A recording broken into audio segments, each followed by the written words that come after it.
5वां अध्याय। तुम में जो प्राचीन हैं, मैं उनके समान प्राचीन और मसीह के दुखों का गवाह और प्रकट होने वाली महिमा में सहभागी होकर उन्हें यह समझाता हूं।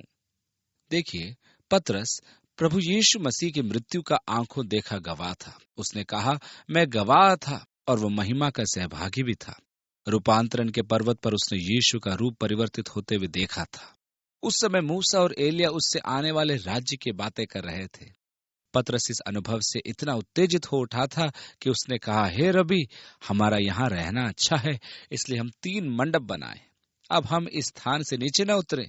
ये सचमुच इतना सुंदर है, आओ हम यहीं रहें। मैं अब वापस उस पुराने संसार में जाना नहीं चाहता। मैं उस महिमा का भागीदार था जो कि प्रकट होने वाली है। प्रभु मानो उसे एक प्रकार की टाइम मशीन में उसके भविष्य में ले गया, राज्य की महिमा में, और कुछ समय के लिए वह इसका सहभागी था। उसका उपदेश है कि परमेश्वर के उस झुंड की जो तुम्हारे बीच में है रखवाली करो। जब यूहन्ना के 21वें अध्याय में अपने पुनरुत्थान के बाद यीशु ने पतरस का सामना किया, तब उसने अपने शिष्यों से कहा कि वे गलील में उससे मिले। और सब चेले गलील को गए और यीशु ने उन पर अपने आप को खुल्लम खुल्ला प्रकट नहीं किया था। पतरस ने कहा, मैं मछली पकड़ने जा रहा हूं। दूसरे शिष्यों ने उससे कहा, हम भी तेरे साथ चलते हैं। इसलिए वे सब निकलकर झील को गए और नाव पर चढ़े और पूरी रात जाल डाल डाल कर मछलियां पकड़ने में लगे रहे, पर एक भी मछली न पकड़ी। भोर होते ही यीशु झील के किनारे पर आ खड़ा हुआ और उसने उन्हें पुकार कर पूछा, क्या कुछ मछलियां पकड़ी हैं? नहीं। क्यों न तुम अपना जाल नाव की दाहिनी ओर फेंको। और इसलिए उन्होंने अपना जाल दाहिनी ओर डाला और तुरंत ही जाल में बड़ी बड़ी मछलियां आ गईं और जाल इतना भारी हो गया कि वो उसे नाव पर खींच न सके। जब यूहन्ना ने देखा कि हम जाल को मछलियों की बहुतायत के कारण खींचकर नाव पर नहीं ला पा रहे हैं, क्योंकि जाल बहुत भारी हो गया था पर फटा नहीं था, तब उसने पतरस से कहा, ये तो प्रभु है। शमौन पतरस ने यह सुनकर कि वो प्रभु है, कमर में अंगरखा कस लिया, क्योंकि वह नंगा था, और वह झील में कूद पड़ा। परंतु दूसरे चेले डोंगी पर मछलियों से भरा हुआ जाल खींचते हुए आए, क्योंकि वे किनारे से अधिक दूर नहीं थे। जब वे किनारे पर उतरे तो उन्होंने देखा कि यीशु तो पहले ही कोयले की आग जलाकर उन पर कुछ मछलियां भून रहा था। उसने उनसे कहा, आओ और खाओ। और तब उसने पतरस से कहा, पतरस, क्या तू इनसे बढ़कर मुझसे प्रेम रखता है? अब यहाँ इन एक समस्या है। क्या यीशु मछलियों के बारे में बोल रहा था अथवा वह चेलों के बारे में बोल रहा था? आप देखें कि यीशु ने अपने मृत्यु के अंतिम क्षणों में अपने शिष्यों से कहा था, आज रात तुम सब मेरे कारण ठोकर खाओगे। पतरस ने कहा, प्रभु, ये सब ठोकर खाएं तो खाएं, पर मैं कभी पीछे न हटूंगा। अतः बुनियादी तौर से पतरस कह रहा था, प्रभु, मैं इन सब से बढ़कर तुझसे प्रीति रखता हूं। भले ही ये सब तुझे छोड़ दें, पर मैं तुझे कभी न छोड़ूंगा। वह शेखी बघार रहा था। यीशु ने कहा, पतरस, इसके पहले कि मुर्ग बांग दे, तू 3 बार मेरे इनकार कर चुकेगा। इस पर पतरस ने कहा, वे मुझे मार डाल सकते हैं, पर मैं कभी तेरा इनकार नहीं करूंगा। उसके कहने का मतलब था कि वह कह रहा है कि मैं इनसे बढ़कर तुझसे प्रेम करता हूं। इसलिए यीशु अपने चेलों को संकेत दे रहा था, पतरस, क्या तू इन सब से बढ़कर मुझसे प्रेम करता है? अथवा वह उन मछलियों के बारे में बोल रहा था, क्योंकि वे पुराने जीवन का प्रतिनिधित्व करती हैं। अपने पुराने चुने हुए धंधे में एक बार में 153 बड़ी बड़ी मछलियां पकड़ना सचमुच एक बड़ी सफलता का सार था। पतरस, क्या तू उस बड़ी सफलता से जो तेरा चुना हुआ कार्य क्षेत्र है, जिसमें तुझे आज सफलता मिली है, उसे छोड़ने को तैयार है? पतरस ने कहा, प्रभु, तू तो सब कुछ जानता है। तू यह भी जानता है कि मैं तुझसे प्रीति रखता हूं। तब यीशु ने कहा, मेरी भेड़ों को चरा। यीशु ने पतरस से यह प्रश्न 3 बार पूछा था, क्योंकि उसने 3 बार यीशु का इनकार किया था, और वो उसे 3 बार अवसर दे रहा था कि कहे, हाँ प्रभु, मैं तुझसे प्रेम रखता हूं। पर प्रत्येक बार यीशु का यही उत्तर था, मेरी भेड़ों को चरा। यीशु ने एक बार पतरस से कहा था, हे पतरस, शैतान ने तुम्हें मांग लिया है कि गेहूं के समान फटके, परंतु मैंने तेरे लिए प्रार्थना की है, मेरी भेड़ों को चरा। यह वह बुलाहट थी जिसे परमेश्वर ने पतरस को दी थी।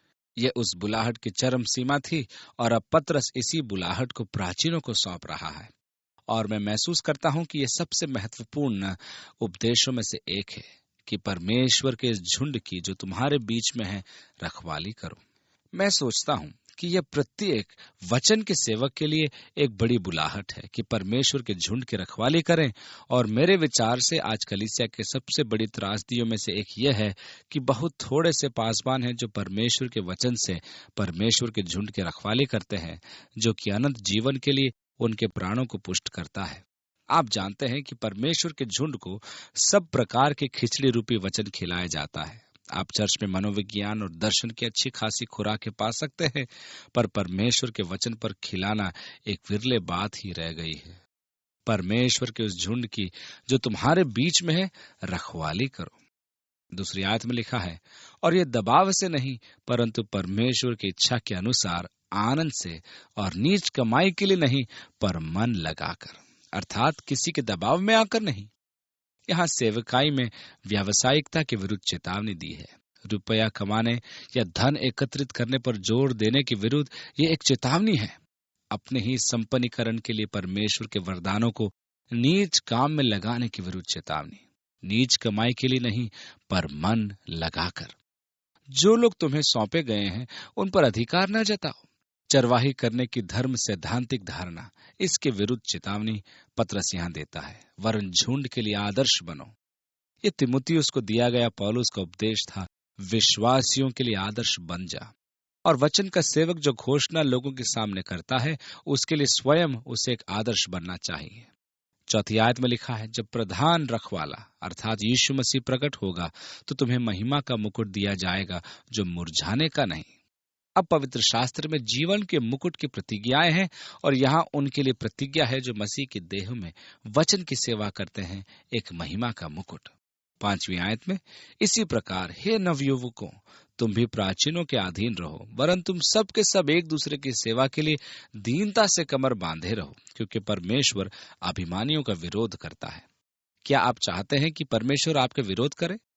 यह जानना रुचिकर है कि संपूर्ण बाइबल में कहा गया है कि घमंड के प्रति परमेश्वर को घृणा है। मनुष्यों में घमंड एक आम बात है।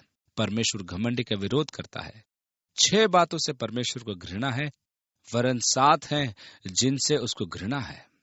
घमंड से चढ़ी हुई आंखें उस सूची में से एक है। परमेश्वर इससे घृणा करता है। यह एक घृणित बात है। विनाश से पहले गर्व और ठोकर खाने से पहले घमंड आता है। इसलिए दीनता को धारण करो, क्योंकि परमेश्वर अभिमानियों का विरोध करता है, परंतु वह दीनों पर अनुग्रह करता है। इसलिए परमेश्वर के बलवंत हाथ के नीचे दीनता से रहो, जिससे वह तुम्हें उचित समय पर बढ़ाए। याकूब के 4 अध्याय की 10वीं आयत में लिखा है, प्रभु के सामने दीन बनो तो वह तुम्हें शिरोमणि बनाएगा। मत्ती के 23वें अध्याय में लिखा है, जो कोई अपने आप को बड़ा बनाएगा वह छोटा किया जाएगा, और जो कोई अपने आप को छोटा बनाएगा वो बड़ा किया जाएगा। इस प्रकार हमारे प्रति हमारी मनोवृत्ति के संबंध में बहुत कुछ कहा गया है, जो दूसरों के प्रति हमारी मनोवृत्तियों में परिलक्षित होता है। 7वीं आयत में देखिए, अपनी सारी चिंता उसी पर डाल दो, क्योंकि उसको तुम्हारा ध्यान है। पहले शब्द का अनुवाद चिंता किया जाना चाहिए। अपनी सारी चिंताएं उस पर डाल दो। दूसरे यूनानी शब्द का अनुवाद एक उस चरवाहे के रूप में जो अपने भेड़ों की रखवाली करता है के रूप में किया जाता है, क्योंकि वह आपको प्रेम पूर्ण दिलचस्पी के साथ देख रहा है। प्रेमी चिंता। इसलिए अपनी सारी चिंता उसी पर डाल दो, क्योंकि उसको तुम्हारा ध्यान है। 8वीं आयत में लिखा है, सचेत हो और जागते रहो, रखवाली करो, क्योंकि तुम्हारा विरोधी शैतान गरजने वाले सिंह के समान इस खोज में रहता है कि किसको फाड़ खाए। अय्यूब की पुस्तक के पहले अध्याय में एक दिन यहोवा परमेश्वर के पुत्र परमेश्वर के सामने उपस्थित हुए, और उनके बीच शैतान भी आया, और परमेश्वर ने शैतान से पूछा, तू कहाँ से आता है? उसने कहा, पृथ्वी पर यहाँ वहां घूमते फिरते और डोलते डालते आया हूँ। यहाँ पतरस हमसे कह रहा है कि तुम्हारा विरोधी शैतान गरजने वाले सिंह के समान इस खोज में लगा रहता है कि कब किसको फाड़ खाए। आपको अपनी रक्षा आप करनी है। सचेत रहो, रखवाली करो और उसका विरोध करो। 9वीं आयत में, विश्वास में दृढ़ होकर उसका सामना करो। याद करें, याकूब के हमारे पाठ में हमने देखा था, शैतान का सामना करो तो वह तुम्हारे पास से भाग जाएगा। अब यहाँ हमारी अपनी मानसिक मनोवृत्तियों के लिए एक दिलचस्प बात है, और हम कभी किसी समस्या पर विजय पाने के पहले ही कई बार हम हरा दिए जाते हैं, क्योंकि हमने इसके प्रति एक मानसिक धारणा बना ली है। सावधान, शैतान मुझ पर आक्रमण कर रहा है। आपको मालूम है हम पिघलने वाले हैं। सोचिए मैं क्या कर सकता हूं, क्योंकि शैतान तो अत्यंत कठोर और शक्तिशाली है, पर हमें उसका विरोध करना है। ये उस समय की बात है जब मैं हाई स्कूल में पढ़ता था। उस समय हमारे साथ बिल डफी नाम का एक लड़का भी पढ़ता था। वह तो हमसे लंबा चौड़ा था और फुटबॉल का बहुत बढ़िया खिलाड़ी था। मैं भी फुटबॉल खेलने गया और मैं फुल बैक पर खेल रहा था और बिल की टीम हमारे विरुद्ध खेल रही थी। खेलते समय धक्का मुक्की तो होती ही है। मैं पिछली पंक्ति में तीसरे नंबर पर खेल रहा था और अब दाहिनी ओर से बॉल ले जाने की पारी मेरी थी। मैं बॉल को घुमाते हुए आगे बढ़ रहा था कि तभी लंबा तगड़ा बिल सामने आ गया। उसके डील डॉल से सभी लड़के डर जाते थे। वैसे ही मैं भी डर गया और फुटबॉल मुझसे छूटकर उसके पास चली गई। जब उसने बॉल को कैरी करते हुए मेरी ओर मारी, तब मेरी तो बुरी दशा हो गई। सच में वह एक दमदार किक थी कि मुझसे रोकी न जा सकी। कोच ने बाद में मुझे बुलाकर झिड़का कि तुमने उसका सामना तक नहीं किया और बस झुक गए। ये क्या बात है स्मिथ? आपको मालूम है, वास्तव में मैं बिल से डर गया था, क्योंकि और लड़कों ने मुझे पहले ही डरा दिया था। थोड़ी देर के बाद बड़े उत्साह से खिलाड़ी के समान खेलने पर मैंने पाया कि बिल हम में से एक के समान ही है, और फिर उससे भिड़ने में मुझे कोई डर न लगा। जैसा आप अन्य लोगों से भिड़ते हैं, शैतान से भी भिड़ जाइए, तब आप उसका सामना कर सकते हैं। कभी कभी शैतान के साथ हमारी प्रतिक्रिया ठीक ऐसी ही होती है। अरे बाप रे, शैतान! उसका विरोध या सामना करने के बदले हम टूट जाते हैं। दृढ़ता से उसका सामना करो। एक बात जान ले कि जब पवित्र आत्मा की सामर्थ आपकी ओर है, तब उसका आपसे क्या मुकाबला, क्योंकि जो तुम में है वह उससे जो संसार में है बड़ा है। ये आयत पहला यूहन्ना के 4 अध्याय की 4 आयत में लिखी है। जैसा कि मार्टिन लूथर ने अपने गीत में लिखा, अंधकार का शासक भयंकर है, हम उसके सामने कांपते नहीं, एक छोटा सा शब्द उसे मिटा देगा। यीशु का नाम है वो छोटा सा शब्द। हाँ, आपने उस पर अधिकार और सामर्थ पाई, और मसीह में उसकी आपसे कोई बराबरी नहीं। इसलिए दृढ़ता से उसका सामना करो, उसे यूं ही न जाने दो। शैतान का सामना करो तो वो भाग जाएगा। दहाड़ने वाले सिंह के समान वो अपनी दहाड़ से मार डालना चाहता है, परंतु विश्वास में दृढ़ता से उसका सामना करो कि तुम्हारे भाई जो संसार में हैं ऐसे ही दुख सह रहे हैं। अब परमेश्वर जो सारे अनुग्रह का दाता है, जिसने तुम्हें मसीह में अपनी अनंत महिमा के लिए बुलाया है, सच में ये मुझे बड़ा पसंद है। समस्त अनुग्रह का परमेश्वर, उसने तुम्हें अपनी अनंत महिमा में बुलाया है। पौलुस हमें इफिसियों को लिखी हुई पत्री उसके 2 अध्याय की 7वीं आयत में बताता है कि वह अपनी उस कृपा से जो मसीह यीशु में हम पर है, आने वाले समयों अर्थात युगों में अपने अनुग्रह का असीम धन दिखाए। उसने आपको अनंत महिमा की ओर बुलाया है। पौलुस ने इफिसियों के लिए प्रार्थना की कि वे जान सके कि उनकी बुलाहट की क्या आशा है। परमेश्वर ने आपको अनंत महिमा के लिए बुलाया है। उसने आपको बुलाया है कि उसके साथ उसके अनंत राज्य में भागीदार बने, उस महिमामय राज्य में, संसार जिसका अंत नहीं, धार्मिकता और प्रेम और शांति और आशीष का राज्य, अनंत राज्य। अब परमेश्वर जो सारे अनुग्रह का दाता है, जिसने तुम्हें मसीह में अपनी अनंत महिमा के लिए बुलाया है, 10वीं आयत, तुम्हारे थोड़ी देर तक दुख उठाने के बाद आप ही तुम्हें सिद्ध और स्थिर और बलवंत करेगा। और यह दुख उठाने का प्रभाव है, इसके द्वारा हमारी उन्नति होती है। यह जैसा कि इसका प्रभाव है, मसीह में हमारे जीवनों को परिपक्व बनाता है। 10वीं आयत में आगे लिखा है, आप ही तुम्हें सिद्ध और स्थिर और बलवंत करेगा। यह हमारी परिपक्वता की विशेषता है। 11वीं आयत में, उसी का साम्राज्य युगान युग रहे, आमीन। इस प्रकार वो अपनी छोटी पत्री का अंत परमेश्वर की महिमा गान अर्थात परमेश्वर की स्तुति से करता है, और बाकी के जो बचे पद हैं वो व्यक्तिगत टिप्पणी है। मैंने सिलवानुस अर्थात सिलास के हाथ, जिससे मैं विश्वास योग्य भाई समझता हूँ, संक्षेप में लिखकर तुम्हें समझाया है। अतः सिलास, जो पौलुस की बहुत सारी मिशनरी यात्रा में उसका साथी था, अब वो पतरस का साथी है।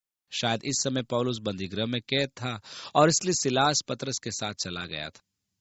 और मैं ऐसा सोचता हूं कि पतरस बोलता जाता था और सिलास लिखता जाता था। यहाँ के बहुत से लोग सिलास को जानते थे, क्योंकि उसने पौलुस के साथ यात्राएं की थी। पतरस को यहाँ के बहुत से लोग नहीं जानते थे, परंतु सिलास जो कि पौलुस के साथ साथ रहा था, जिसे मैं विश्वास योग्य भाई समझता हूँ, संक्षेप में लिख कर तुम्हें समझाया है। अगली आयतों में ऐसा लिखा है, और यह गवाही दी है कि परमेश्वर का सच्चा अनुग्रह यही है, इसी में स्थिर रहो।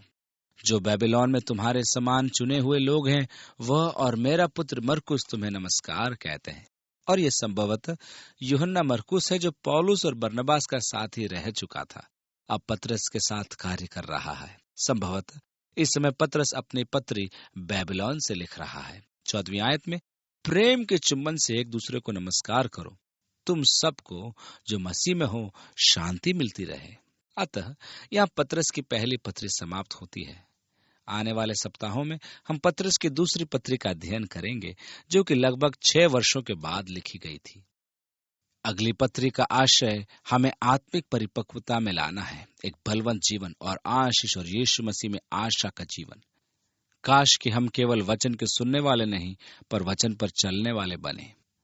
आपको इसे कार्य व्यवहार में लाना है और अपने जीवन में इसका मूल्य आंकना है। मैं आपको प्रोत्साहित करता हूं कि जब आपके पास अध्ययन की पृष्ठभूमि है, तो पतरस की पहली पत्री को फिर से पढ़ें। काश कि परमेश्वर का आत्मा जब इसकी बातों को आपके स्मरण में लाता है, तब इसी समय इसके सत्य के वचन की बातों को सिखाए और जिन बातों का हमने अध्ययन किया है उनको आपको याद दिलाता रहे और आपके जीवन के चलन और आपके विश्वास में और मसीह में आपके जीवन को संपन्न करे। प्रभु आपके साथ रहे और आपको आशीष दे। वो आपको एक अच्छा सप्ताह दे। प्रभु यीशु के नाम में आमीन।